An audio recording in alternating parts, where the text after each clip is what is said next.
इसको रिकॉर्ड कर लेते हैं। चलिए ध्यान से सुनना सब लोग। क्वेश्चन ये है, बी आर माइनस से बी आर टू बना। बी आर का ईएमएफ, ये मोलैरिटी दे रखी है 0.01, ईएमएफ भी दे रखा है 1.09 वोल्ट, और H प्लस से H2 बना। तो इसमें ये थोड़ा एक्सेप्शनल है। इसमें क्या एक्सेप्शन है, ध्यान से सुनिए। चैप्टर 2 इलेक्ट्रोकेमिस्ट्री कर रहे हैं हम। बी आर माइनस से बी आर टू बना। बी आर माइनस से बी आर टू बना। पहले तो इसको बैलेंस करोगे आप। पहले ब्रोमीन बैलेंस करोगे आप। देखो यहाँ दो ब्रोमीन है, यहाँ दो लगाओगे ब्रोमीन बैलेंस। फिर यहाँ पे देखो दो नेगेटिव का चार्ज है, इधर जीरो चार्ज है, तो इधर भी दो इलेक्ट्रॉन लगा देंगे, तो दो नेगेटिव बैलेंस हो गए। फिर H प्लस से H2 बना। H प्लस से बना H2। तो पहले हाइड्रोजन बैलेंस करेंगे, दो लगाएंगे। फिर ये दो प्लस चार्ज है, यहाँ पे बिल्कुल चार्ज नहीं है, तो यहाँ भी दो इलेक्ट्रॉन लगाएंगे, इलेक्ट्रॉन बैलेंस। अब इन्हें आप ऐड करेंगे, 2Br minus 2H plus gives Br2 and H2। Br2 and H2।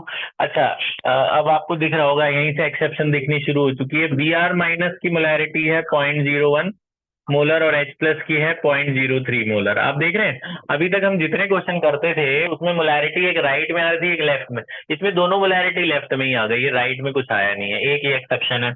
दूसरा, इसका ई नॉट तो आपको पता है कि कैसे निकालेंगे। E cathode minus E anode, right minus left. Right में हाइड्रोजन है जिसका ईएमएफ जीरो होता है, उसे हम SHE कहते हैं, स्टैंडर्ड हाइड्रोजन इलेक्ट्रोड। लेफ्ट में ये है, उसकी वैल्यू 1.09 है, तो ये आपका आंसर माइनस में आ गया। तो ये माइनस में आंसर आता है जब। तो इसमें एक बात बताता हूँ मैं अभी बाद में, पहले इसको पूरा कर दूं। फिर इसका ईएमएफ का फॉर्मूला लगाएंगे, E naught minus 0.059 upon n log product by reactant. E naught की वैल्यू आई है -1.09। फिर 0.059 अपॉन में एन। एन आपके कितने इलेक्ट्रॉन यहाँ से वहां ट्रांसफर हुए थे, दो। एन तो कितने इलेक्ट्रॉन है, दो। और प्रोडक्ट में इस बार यही एक्सेप्शन है, प्रोडक्ट में कुछ है ही नहीं मोलैरिटी। तो जब प्रोडक्ट में कोई मोलैरिटी नहीं होती है तो वन लेते हैं, 10 की पावर 0। 10 की पावर 0 माने वन। और रिएक्टेंट में दोनों मोलैरिटीज हैं, इसकी भी और इसकी भी, तो दोनों मोलैरिटी हम डिनोमिनेटर में लिखेंगे।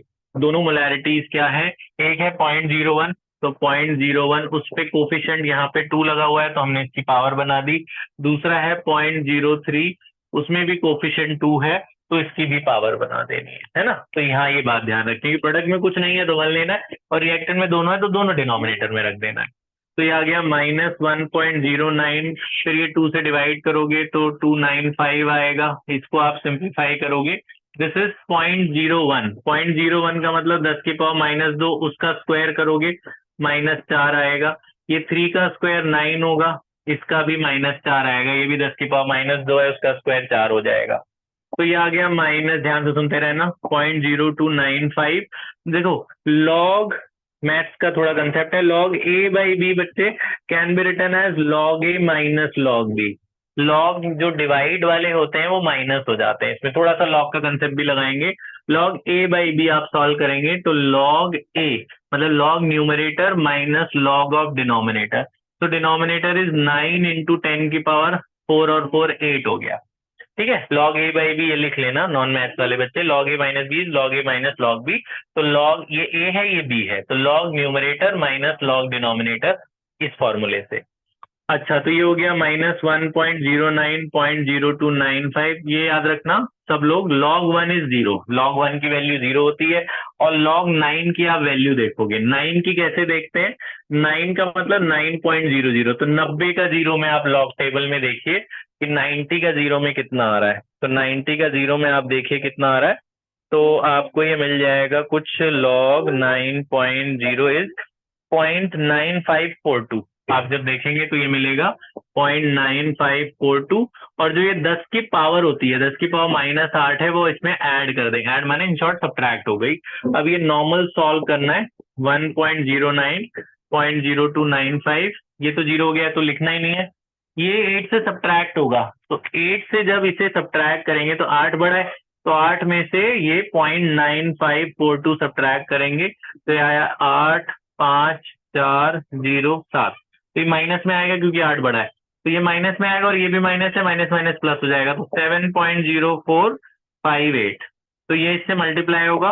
देखो ये दोनों ही नेगेटिव है, तो मैंने यही बताना था कि अगर आंसर प्लस में आता है तो अच्छी बात है, प्लस में आना चाहिए ईएमएफ। अगर आंसर नेगेटिव में आता है, जो कि आने वाला है, तो ये आया 0.0295 इंटू 7.0458, ये आया 0.207 माइनस 1.09, और यह है 0.207। तो इसमें ये दोनों माइनस माइनस प्लस हो जाएंगे, तो इसमें हम ये 1.09 ऐड करेंगे तो 1 माइनस का 1.29 है।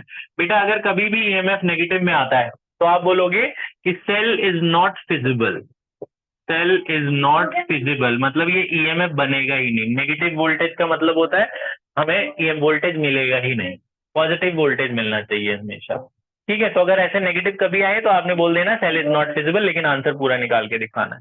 ठीक है, तो एक बार आप ये सारी कैलकुलेशन वगैरह चेक कर लो, सब कुछ कर लो, भाई ये 2-3 चीजें हैं वो लिख लो। पॉज कर दे बेटा।